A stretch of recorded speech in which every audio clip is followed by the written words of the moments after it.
background, lab equipment. First of all, it's very tough. Professors who teach this course, it's very difficult for students to learn the material. One of the primary goals of an anatomy professor is to give adequate examples of very anatomic structures in the body, including the tissues and organs of the systems of the body. And what we rely on are slides, drawings, models, accepted specimens, as well as other things as teaching and testing tools. And we like to keep the examples as true to life as possible. And here are some of the models up here that we use, as well as some dissected. This is a dissected sheep's. Oh, this is a sheep's. We haven't dissected. Recent years, there's been expanded use of computer simulations. A lot of classes are going in that direction, even anatomy, micrographs, illustrations, as well as diagrams. And this movement has been driven by professors to deliver what we think are the most efficient and effective teaching methods. Also, a need to use time and space efficiently. In terms of, and this is especially true in Monroe Community College, where our anatomy labs are going all the time. The labs are back. Technology requested by students. Students like this type of technique, similar materials. Also, there's an increased use in online courses. Okay? And this increased use of online courses is pushed by a need to accommodate working students during the day. Or expansion of geographic boundaries. More than just in college, further out, and competition among schools. In addition, the chancellor of SUNY is really pushing out what we call MOOC, M-O-C. This is online courses throughout the SUNY system. Okay. Now, the choice of materials available for us to use in the laboratory can be divided into two groups. One is hands-on methods, like this stuff here, models. The heart, models of humans, skulls and bones of the body, microscopes, as well as dissected material, sheep's cranium. Also, we have the other group would be interpretive graphics. Now, this would be your simulated materials. Computer graphics, illustrations, micrographs. Okay, to take the place. The question is, what materials are most appropriate and effective in testing students in the lab? The purpose of studies is to compare the effectiveness of these different materials used on laboratory exam to test students' understanding of human anatomy. This is the design of our experiment. We had 72 anatomy students in 3 different sections of human anatomy. Students were blinded to this study. Okay. Students were taught both ways, as they were taught using models, as well as taught using simulated illustrations. Now, 4 lab exams through this semester, 4 lab exams through the semester, and each exam consists of maybe 25 stations. I mean, everyone here has been exposed to lab exams. Everyone's been exposed to lab exams where you have stations, and each station there's a model or something, and there's multiple questions per station. Well, of those 4 lab exams, you had 168 questions. Half of the questions had to do with hands-on materials. Okay? The other half, interpretive graphics. Okay? All right. Examples. This is examples, I'm going to show you examples of the illustrations and also the hands-on materials that we use. This is the bottom of a skull.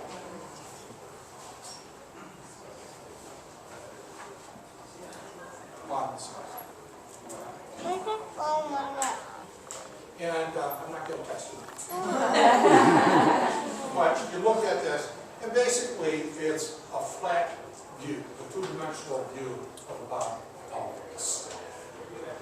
I asked the students to help me out here to give their opinions as we go along in terms of the simulated demonstrations and hands-on materials. And what do you think in terms of the illustrations that I'm pointing, the structures that I'm pointing to here? What do you think? I mean, for that particular slide, I don't think it's really problematic, but at the same time, when you have this, you can deduce things from playing with and feeling the structure. You know. What would be your knee-jerk reaction? You rather have a model in your hand or an illustration? Picture for that? The model? I would think so. In certain structures, you're getting again, just a two-dimensional view, and the structures may not be two-dimensional. Those that are very flat, pretty good, like these simple condyles.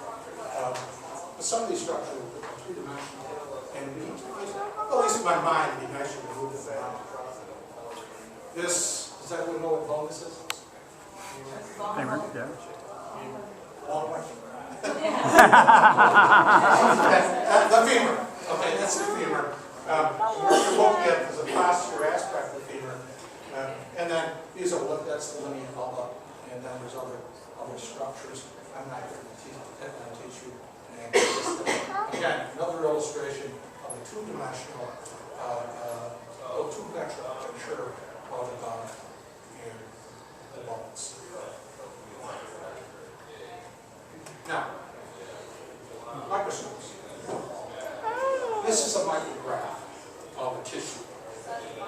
This tissue is found in the trachea, and we ask Monroe. It's called pseudostratified cilia in Cronmiller epithelium. It's got cilia here, pretty obvious. These are the cells. These are little, we call goblet cells that produce mucus, lines the cilia, and the walls that trap particles that we breathe in, and the cilia move and get rid of that excess goblet. I have slides. Now, what do you guys think of these slides versus illustration? I mean, they're pretty close. The benefit of having the blown-up micrograph is that everyone kind of sees the exact same thing. So, you know, during experiments or during exams, or if you have a microscope, say if someone bumps the fine adjustment knob and maybe the goblet cell's not focused anymore, then you kind of are gypped and you don't know how to refocus it. It can be an issue. Kind of takes away some of the science behind it, because you can have a picture, but I think for the detail part, you can see all the structures. Yeah, I agree with that. These micrographs are awfully good. What leads us to another question, in terms of us teachers, is following curriculum. And right now, written in the curriculum, we'd like to, one of our goals is having students understand the use of microscopes. That's an issue. This is muscles. This is the model. This is a picture of that model, showing the different muscles. Very similar in terms of this. Again, they're reflective structures. This is this model right here. This is the gluteus maximus. This is the one you're looking at.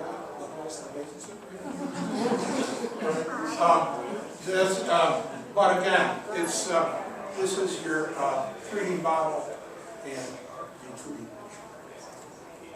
This is a sheep's brain. This is a right here.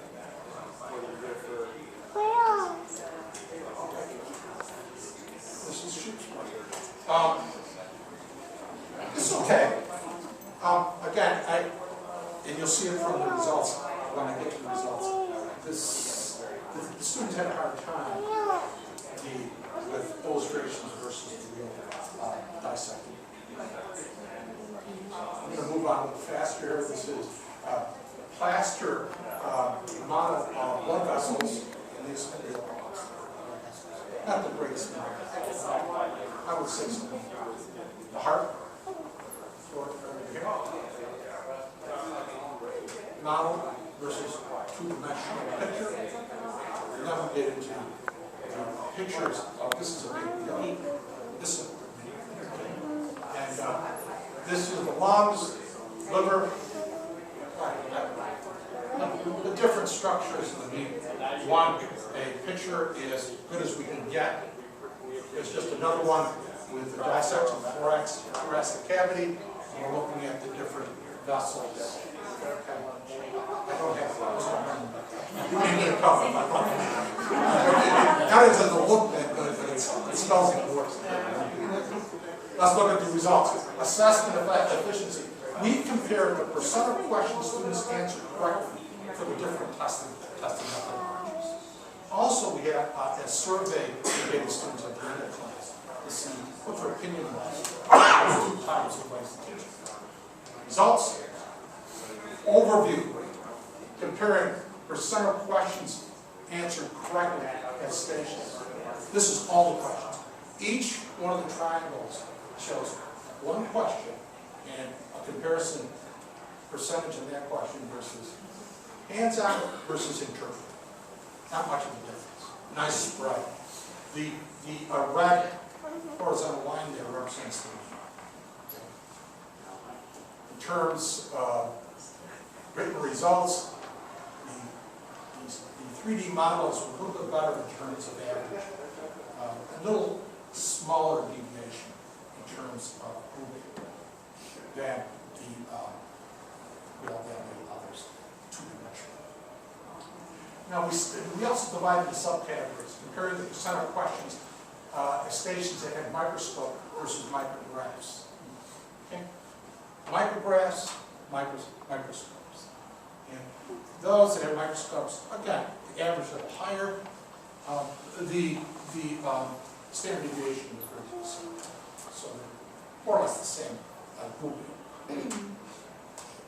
Finally, this is where we found the deviation, was the dissected specimen. Illustrations using illustrations of specimen versus the dissected specimens. Here are the averages. The average for the dissected specimens, they did much better, about 70%. Okay? And the standard deviation, much narrower. In terms of pictures of the dissected materials, it's about 56%. And again, much wider deviation. Survey, well, most of the students really didn't have a preference. At least that's what they said. Conclusion, except for dissected illustrations and images, student testing outcomes were similar for the two test categories. Okay? Except for the dissected materials. Except for the dissected material. And if you wanted to use pictures of dissected material, you just have to work a little harder to do better illustrations of pictures. Now, we believe the experiment has addressed the questions that are facing professors due to the factors listed in the introduction. You know, we as professors are faced with the fact we have to use more simulations. Okay? And be as creative as possible, even though our basic goal is to give them information that is most real life. Okay? Models most real. Okay? Results of prospective studies suggest that carefully selected interpretive graphics appear to be appropriate in teaching and testing tools in human trials. We expose students to both methods. The study does not address issues that need to be taken into consideration when developing the curriculum methods. And that is the use of the microscope, okay, and allowing the students to be exposed to dissected materials. I think, well, first of all, let me get you, for most of the, if you had a choice between 3D model and illustration, what would you choose in most cases? A model. Yeah. I would think in most cases, if you took students aside and asked a group of students in class what they wanted, they'd want something, again, most real life, a 3D model, or, you know, dissected material. And again, in many cases, we're facing a situation that, one, because we have labs that are back to back, you can't build test so quickly so that, you know, some groups of anatomists have to use one type of test and have to use simulations so they have to make it more efficiency. The other thing you have, again, has to do with the demand for online courses. You do online, you can't have the real stuff, so you're trying to use materials that are most close to the models. You know, we're going to be presenting this at Human Anatomy and Physiology Conference. There's an annual conference every year. And when I sent my abstract into this conference, usually it takes about a month to get it back, and they send it back in about a couple hours. But if you see me in June, I have a couple bruises and bears. Because this is definitely going to be a discussion. Okay? Because there's in the whole traditional teaching, a lot of teachers don't want that. And then there's others that say, listen, the simulations are catching up, and there's going to be time that they'll be honest. Okay. Any questions? Yes? Yeah, I just had an observation too. I like the 3D better because, and I like when they have some of it moving, like for the heart pumping. Sure. Because sometimes I can, not sometimes, but most of the time I can differentiate the left side from the right side, particularly if I'm looking at it straight forward. The left side is going to be over here instead of over here. Yeah. So I want to make that. No, I agree. That's probably true. The physiology, definitely. Absolutely. Any other questions? Well, thank you very much for your time. Okay. Thank you, guys.